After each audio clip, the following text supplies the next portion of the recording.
Hello, lovely students. I welcome you all to today's class. This is Personality Development 2. As you are aware, we started with projecting a positive self-image. And today, we're going to be looking at maximizing people tolerance. I would want to share my screen with you as we go through the class together.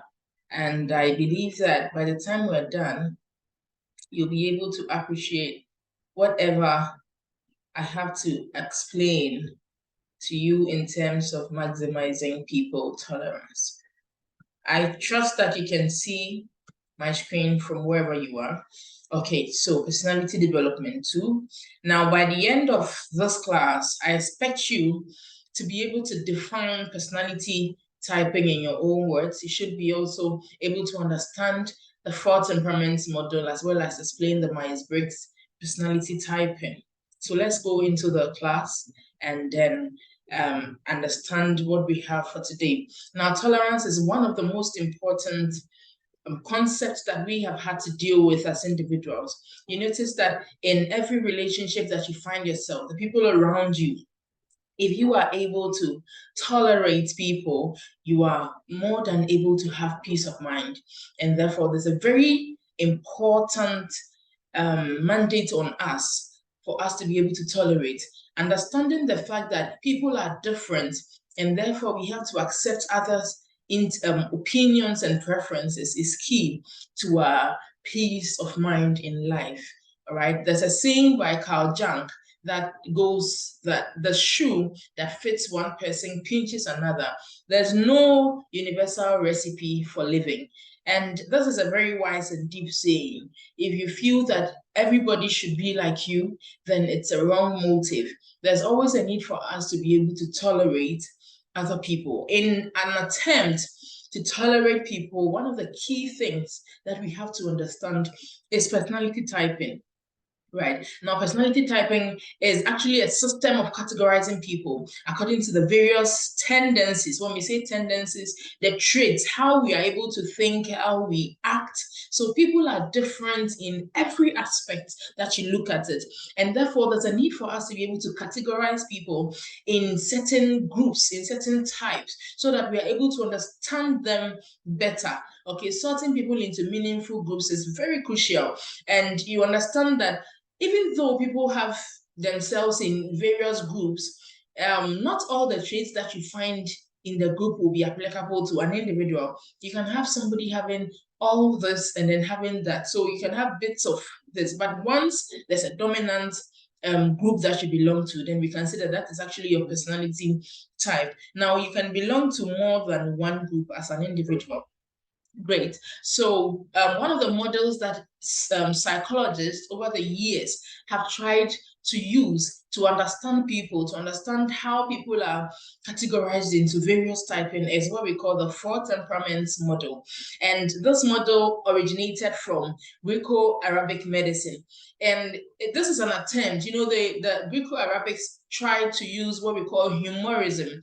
Humorism is actually talking about the fact that they are humors. Humors are fluids that we find in an individual's body. So as you watch me now, you have 4 major humors in your body. Now, these 4 major humors actually determine who you are. So the more of a particular humor you have determines where you belong in terms of the personality types that they tried to come up with, okay, in the ancient days. So the 4 major humors that we have in our body are blood, yellow bile, black bile, and phlegm. So you can mention those again to yourself: blood, yellow bile, black bile, and phlegm.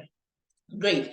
If somebody has more of blood as a humor in the body, then the person belongs to the group called the sanguine. So that person is a sanguine. If someone or an individual, I don't know which type of humor you have more, but whichever one you have, depending on the characteristics or the traits that we're going to be looking at, you can be able to easily tell that this is the one I have or that is the one I have. So if you have more of yellow bile, it means that you're a choleric. If you have more of black bile, you're a melancholic. And then if you have more of phlegm, you are a phlegmatic. Great. So each of these groups have the way they behave. Sanguines behave in a particular way. Cholerics do same. Melancholics and phlegmatics, they all behave in different ways, and that is what we want to look at. Simply because if you want to understand others, you also first need to understand who you are. So if you're able to determine who you are, then it will help you to also look at other people and say that, okay, this person around me is a sanguine, that person is a choleric. This helps you to build better relationships with people in terms of your work, in terms of your home, your marriage, your relationship life, whatever it is, with your children, with your spouse, everywhere you find yourself. If you're able to identify these traits in people and be able to categorically state that they belong to any one of these groups, it helps you to relate better with them. It helps you to understand what they do and why they do the things they do. And that makes you actually happy and get a peace of mind that you deserve as a person. Good. So we want to quickly look at the sanguines. Now, if you are listening or watching, you would want to pay close attention, as this may help you to be able to identify the person that you are. Sometimes we even don't know exactly who we are, and therefore this class is meant to help us to understand who we are very well. So the sanguines are very flexible when it comes to their lives. They are easygoing. Sanguines are people who actually like to have fun. So they always prefer to be in places where there's fun going on. They are also affectionate. They enjoy social activities. If you have a sanguine around you, that person never wants to be at home. Those sanguines always want to make fun. They want to make friends. They want to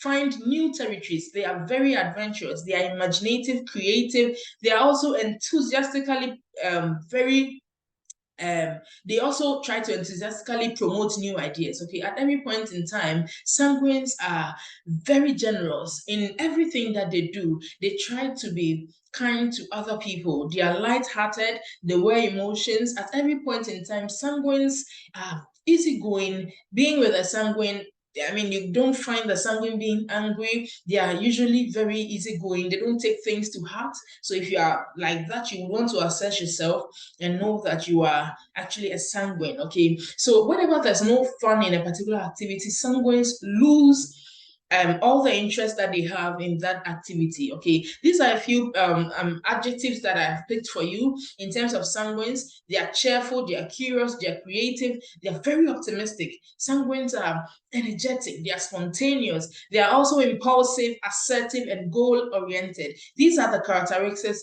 that sanguines have. Now, each of the traits, come with their own characteristics. Each of the what do you call it, the personalities. So you'd want to pay attention to them. Good. So we quickly move on to the cholerics. You would want to be assessing yourself as we go on. Cholerics are dynamic. They are self-motivated. In everything that cholerics do, you don't need to push them. They push themselves to it. So if you start a project and you are a choleric, one thing that will make you know that you are really a choleric is that you motivate yourself. You don't need anybody's push to be able to finish up what you started. Now, they are also able to grasp difficult concepts. So if you're in class and you're a choleric, ideally, typically, cholerics are able to understand the concepts that are difficult in class, in their workplaces, in their homes. They're able to understand difficult concepts. They also do not readily reveal deep emotions. So apart from anger, cholerics hide their emotions. If you are with a choleric in marriage, if you're with a choleric child, you notice that that child doesn't have, it's not able to express his or her emotions very well in terms of how they feel. Apart from being angry, if they are angry, they show it clearly. As for cholerics, if they are angry, it's so obvious that they are angry. But apart from that, there are other emotions like happiness, like all the other things, they don't really show them. Even when they are sorrowful, they try to hide it. That is who cholerics are. They also demand loyalty from their friends and always want to be in control. You know, there are some people that even in, childhood, when you play, they are always, trying to be the bosses. They are trying to be the teacher of the school when you are playing with them. These are cholerics. Everywhere you are with them, they want to be the leader. If you're a group of friends, 4 friends, they want to be the one dictating what you should do. in the friendship, what you should wear, where you should go. So these are typical cholerics. If you find one around you, or you yourself could be a choleric. Great. So the adjectives that we can use for them are: they are very practical. Cholerics are very successful. They are independent. They are goal-oriented, analytical, logical, decisive, competent, and tough-minded. You don't have cholerics changing their minds easily. When they set out to do something, they ensure that it's done. And once they decide that this is what I'm not going to do, nobody pushes them. You can't compel a choleric to do something that he or she is not ready to do. Wonderful. So we move to melancholics. I believe that by this time, if you're a sanguine or a choleric, you would have identified it. If not, then we are moving to melancholic. So the things that we're going to say may apply to you. So they value being alone. So for them, every time they find themselves alone, they are excited. They try to have a lot of reflection. Melancholics always want to think through things. They are perfectionists, okay? Sometimes when you're with a melancholic, you clean the house, he or she feels the house is not clean. You do your work, he feels that you could have done better. At work, melancholics are always checking on people, ensuring that okay, this thing could have been done in a better way. So at every point in time, melancholics are always on you. They're perfectionists actually. They long for a deep soulmate. If you have a melancholic as say a friend or in a relationship, so to say, don't think that they will let you go easily. They don't forget. So you can have people who still cling to their KG or class 1 primary school friends that they still, when they remember them, they even cry and all of that. So it means that melancholics are very deep in emotions. They don't just let go. If you have a melancholic friend, one of the things that you can be assured of is loyalty. If you yourself too are a melancholic, by now you should know they are very loyal. They don't easily let go of things, and that makes them hold on to every other thing. So in terms of if you offend them, they hold on to it. If you do good to them, they hold on to it. They are not people who easily forget. Okay, they hold on to their traditions. You can have a melancholic using his or her great grandmother's bed sheet just because it's from the great grandmother. They get attached to traditions. Okay, there are some who use bowls in their houses that are over 100 years, and they hold those bowls so dear because they are actually melancholics. They don't like to travel. They don't like to get adventurous. They don't want to do anything new. If you have a melancholic moving from the house that he or she lives in to another house, it's a big problem. Melancholics travel and they are even unable to sleep because they are so used to their comfort zone, they are so used to their traditions, how they want their bed laid, how they want their food served, how they want everything around them to be is how they want it. They don't want anything to change. Once committed, they are unwaveringly loyal. They can sacrifice themselves for you. Melancholics can go any extra mile just to make you happy as their friend. Great. Now we are using these adjectives for them. They are loyal. Melancholics are careful. They're traditional. I said that earlier. They are very respectful. They value friendships very much. So they respect you.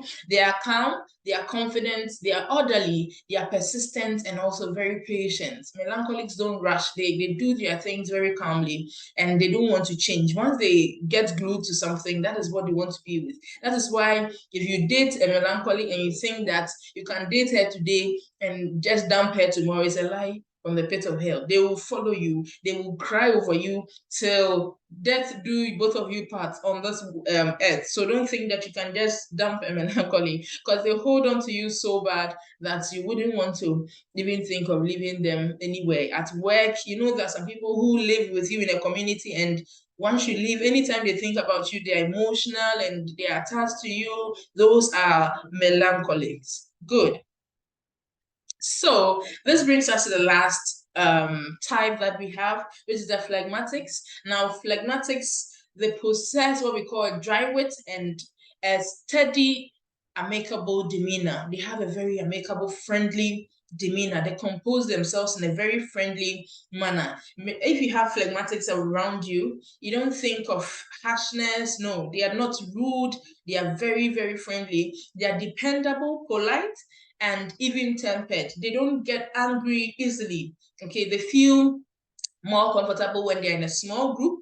They are never flashy. You don't find phlegmatics trying to show off here and there. No, they would rather take the blame and actually take responsibility for certain things around them rather than stir up any kind of controversy. You have some people that when you're dealing with them, because they know that if they tell you the truth or they open up and say, okay, you are the one who is at fault, there'll be issues. They'll rather just keep quiet and take the blame. They are usually trying to avoid any conflicts between you and them. So they'll quickly take the blame and make you look as if you did nothing wrong. Meanwhile, you may even be the one who is wrong. That person is actually a phlegmatic. You can also be a phlegmatic as you watch. Now, they can work alone. With phlegmatics, they don't have a problem, or working alone or working with difficult people. So if you find a phlegmatic around you, no matter how difficult you think you are, and everybody can't work with you, they can work with you. If you are a phlegmatic, I know that you can work with everybody, and you don't mind. And one of the things that they prefer is job security. Okay, if you are with them, and if you are with a phlegmatic and you are threatening staying away from them, leaving them in terms of marriage, divorce, in terms of workplace, changing your jobs, they are unhappy. They prefer security in everything that they do as phlegmatics. So these are the few things that we can say about phlegmatics. Okay. So the characteristics that we have here, they are very unassuming. Okay, phlegmatics don't show off. The phlegmatics that you have around you may be very smart, but until you see their results, you can't even tell. There are some people that show off everywhere. They want to say this, they want to say that, but others are very unassuming until they bring out what they have in them. You can't even tell that, oh, this girl is smart, oh, that guy is smart. They try to be calm at every point in time. They are very agreeable. Okay, they just nod at everything. Oh yes, okay, okay, okay, just to make you happy. It's difficult for them to say no, actually. And then they are very intuitive, imaginative, empathetic. Okay, phlegmatics are always empathetic. They are warm, they are friendly. We said that earlier. So because they are friendly, it makes them warm. They are very cooperative, they are trusting and considerate. You would want to look up all these words. Any other words that you don't understand, you would want to chat me in the comment section, and I'll be very glad to explain into detail for you. Right, great. So you look at these temperaments, and then you find that every individual, because we are humans, we have weaknesses. So whilst we have the strengths of each of them, we also have weaknesses for each of them, and I would want to share a few of them, a few of the weaknesses and strengths that we have for each type. So the sanguines, amongst their, we've spoken about the strengths in detail when we were mentioning the characteristics. Most of them were strengths, actually. So in terms of the weaknesses, sanguines are impulsive. When we say somebody is impulsive, you do things without thinking most of the time. You are very, quick to act. Okay, that is who a sanguine is. Chronically late, because they like to go there and go there and go there. They are virtually late every time. They go for programs all through the night. They have to go for another meeting here, so they are always usually late. For sanguines, yeah. Now they are very shameless. If we say that somebody is shameless, they do things without thinking whether somebody is watching or not. They don't really batch. Well, once you are, they feel like acting a way, they act that way and they go. They are very forgetful as well. Sanguines are also compulsive talkers. They are too loud, sometimes too happy. They are distractible. They are not interested in following through with tasks that are boring. They are also self-absorbed. They are exaggerators, okay? And then they, some people, sometimes they also appear unauthentic. You think that they are just being fake. That is who sanguines are, okay? Now, when we come to cholerics, or, let me take this. Okay. So in terms of cholerics, they are also very aggressive. That's a weakness. They're very aggressive. You have cholerics around you, they slap you, they beat you. Every time you're around the choleric, you should be careful because they are aggressive. They are domineering. They would always want to take charge of everything that is going on. They are inflexible. They are unable to, adjust to changes. They are also very impatient. They are rude and tactless. argumentative, they're unable to relax. If you have cholerics, because they are always up to something, they always want to get things done, they're ambitious, it makes them very unable to relax. Okay, they are also uncomfortable around emotions. When you want to be with the choleric and you think that you can buy them with your tears and oh, forget it. Cholerics cannot at any point be bought with emotions. You cry, they walk away. I mean, they don't even care. They have no idea what you're going through. Those are cholerics for you. They are discouraged by failure. So because they are so ambitious, whenever they fail, get discouraged and they're unable to continue through something. Then they want to move to another thing because they don't want to fail. They are too busy. I mean, you have a choleric around you, he doesn't pay attention to what you think, or she doesn't pay attention to what you want as a person. At work, at home, in a marriage, in a relationship, anything that you find yourself doing with them, I mean, they are too busy. They are intolerant. They don't have your time. Cholerics don't have your time. So you have a choleric around you, you should be careful. If you think that you can do anything and then they'll pardon you, it's difficult. They are very intolerant most of the time. Now, a leader who demands loyalty, they don't just ask you to, they don't just feel that you have to be loyal, they demand loyalty. So you have to compulsorily be loyal to your choleric leader. Wonderful. The next thing that we're looking at is the phlegmatics, their weaknesses, because they are people who are relaxed and they are quiet and calm and friendly. Most of the time they are shy. And shyness comes as a result of the fact that we sometimes feel that we don't measure up to the standard where we're supposed to. Where we are, we feel that, oh, I'm going to talk to these people, but I don't measure up to them. If you feel confident, what it means is that you think that you are at par with somebody. And this comes from building a positive self-image. It takes away shyness. Phlegmatics are sometimes shy. They are fearful of change. They don't want to do anything that will bring changes. They are also prone to laziness. They always sometimes want to, there's a tendency for phlegmatics to be lazy. They are stubborn at times. They are passive aggressive. They are also indecisive. They are unable to decide on anything. They are also permissive. Whatever you ask of them, okay, and it affects them. When they have a calendar, they have a certain itinerary to go through. Because they are so permissive, other people can just chip in stuff. Okay, do this for me, yes sir. Do this for me, yes sir. Do this for me, yes sir. Before you know, his table is full with stuff. Because he's so permissive, he allows people to come in at any point in time to give him what he is not ready for. They are not goal-oriented. They are, unenthusiastic. They are too compromising. They are undisciplined. If you have somebody who can just change their calendar at any time, it means that they're undisciplined. They're sarcastic, discouraging, and then non-participative. The last group that we have to look at here is the melancholics. They are obsessive. Melancholics are obsessive. They get into one thing and they are all over. Things get over them. They are very obsessive. They fall in love with you and that's your end. They will love you till you die. So that is who melancholics are. They are too cautious. They are prone to depression because they are always emotional and they find themselves being kept in one corner like that. They are always prone to depression. They are prone to moodiness as well. They are too perfectionistic. They are pessimistic. They feel that, hey, this thing won't work. Why did I do it that way? It's not going to work. That is melancholics for you. They are also difficult to please. Very difficult. If you have a melancholic parent and you want to clean the house and think that, oh, they'll come and before you know, you just touch one table, check it out, and that's your end. They clear everything that you've done into the thing air. So they are very difficult to please. They are also deeply affected by tragedies. So if you have a melancholic and something happens around him or her, it's difficult for them to get over the situation. They are very, very affected by tragedy. A person with tunnel vision, sometimes a procrastinator, they are discontent with themselves and others.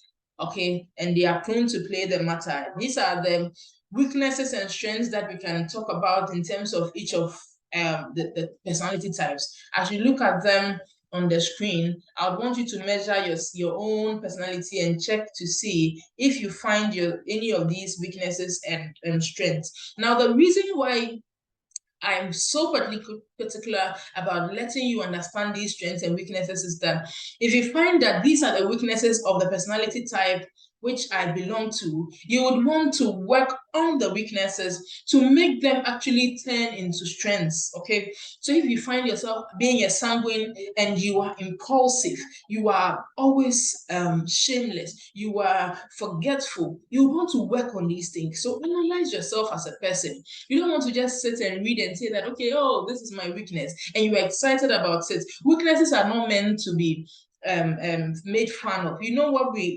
some time ago, we talked about in terms of SWOT analysis. And we said that analyze your own self. So we have strengths, weaknesses, opportunities, and threats. So now you know your strengths, you know your weaknesses as a person. So I'm a choleric, I know my weaknesses, I know my strengths. I'm a sanguine, I'm a phlegmatic, I'm a melancholic. I need to work on the weaknesses. Ensure that these things don't destroy you, because once you let them be, you find that they are weaknesses and you allow them to stay with you, the tendency is that they're going to destroy you. I mean, with anger as a choleric, you're always angry, you're always doing stuff once you're angry. The tendency for you to end up, doing the worst of things you could do is very high, ending up in jail because you hate somebody. So try as much as possible. As people, we need to try to work on our strengths and weaknesses. So if you have a strength, you improve on it. If you have a weakness, you work at it to ensure that it no longer becomes a weakness. So if you are impulsive, you try to turn it into something else so that it becomes rather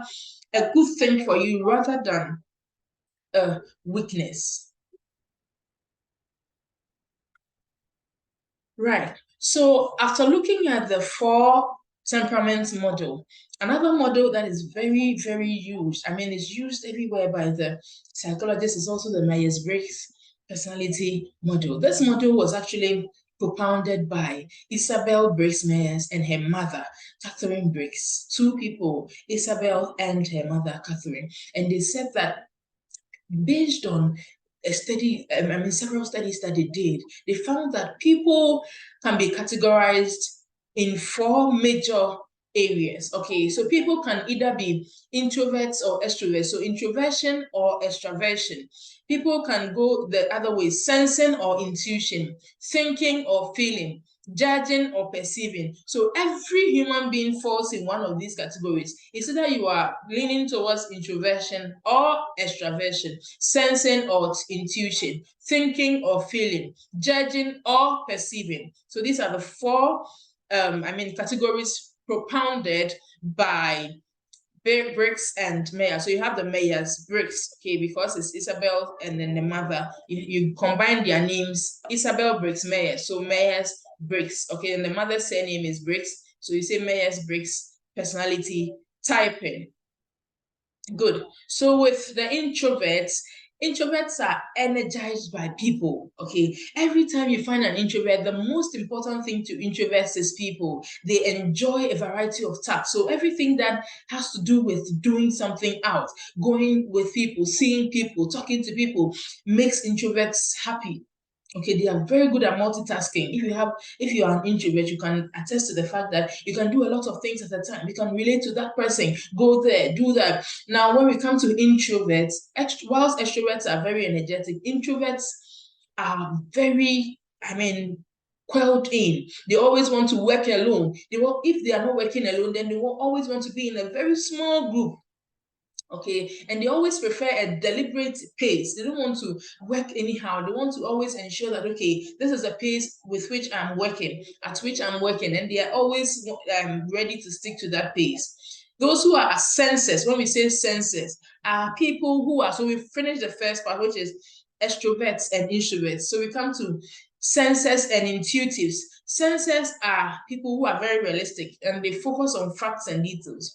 They wouldn't want to just accept anything. They would want to focus on the facts and use their common sense, okay, and past experience to come up with practical solutions. They wouldn't want to just say that, okay, let's do it this way. They would want to say, based on what we did last week, I think we should do it this way. Based on the results we got from last week's work, I think we should do that. So sensors are always fact finders. They always want to use facts in making decisions. Intuitives, they prefer to focus on possibilities and the bigger picture. I mean, they are so hopeful. They are, if it's in the Christian setting, we say that they have faith. They have a lot of faith. Intuitives who want to just easily see patterns, value innovation, and seek creative solutions to problems. They wouldn't want to stick to one solution. They just want to try a new thing, come up with a solution, and they're excited when they are able to. Those are the people we call intuitives. Now we have the next set, which are the thinkers and the feelers. Okay, so I want to move this. Okay, good. So thinkers and feelers.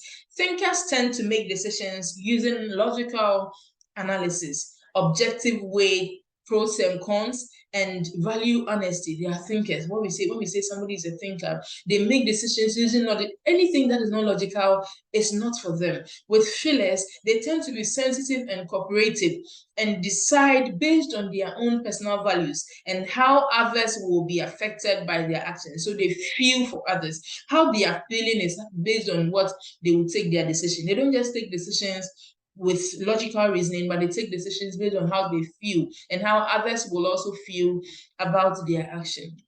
The last set is what we call the judges and perceivers. So judges actually tend to be organized and prepared. Okay, they always want to stick to their plan. They don't want to move away from their plan. They are very, very organized. They stick to rules. And then when we come to perceivers, they prefer to keep their options very open. In terms of perception, they are very open. They like to be able to act spontaneously and like to be flexible with making plans. Great. So as you watch me now, I believe that you fall within one or two of these areas. Now, what we are saying is that it's either you are an introvert or an extrovert. Everybody in this world, it's either you are an introvert or an extrovert. It's either you are a sensor or an intuitive. It's either you are a thinker or a feeler. It's either you are a judger or a perceiver. You can't be both at the same time. You can't be both introvert and extrovert at the same time. You are either this or that. Now, they tried their best to come up with a model, a 16 good. So they came up with a model made up of 16 parts. Okay, now each person can have a sum of all the four. So you can be an extrovert, and then you can be a sensor, you can be a thinker and a judger. So you have four. So anytime you combine four of them, it makes your personality. So you can be sensor, and then so you can be introvert, intuitive, feeler, and then perceiver. Okay, you can also be introvert, sensor, thinker, judger. You can be introvert, intuitive, thinker, perceiver. So you can combine any of the four. So we have four from this side and four from the left, four from the right? You can pick any of the four from the left and combine it with any of the four from the right, and vice versa. All right, so that brings us to this model. As you can see, there are 16 of them, and all of them are made up of four. So the first one, you have intuitive, and then introvert, intuitive, thinker, judger. Introvert, intuitive, thinker, judger. The I stands for the introvert, the N stands for intuitive. Okay, so the second one, as you can see from the screen, you have introvert, intuitive, thinker, perceiver.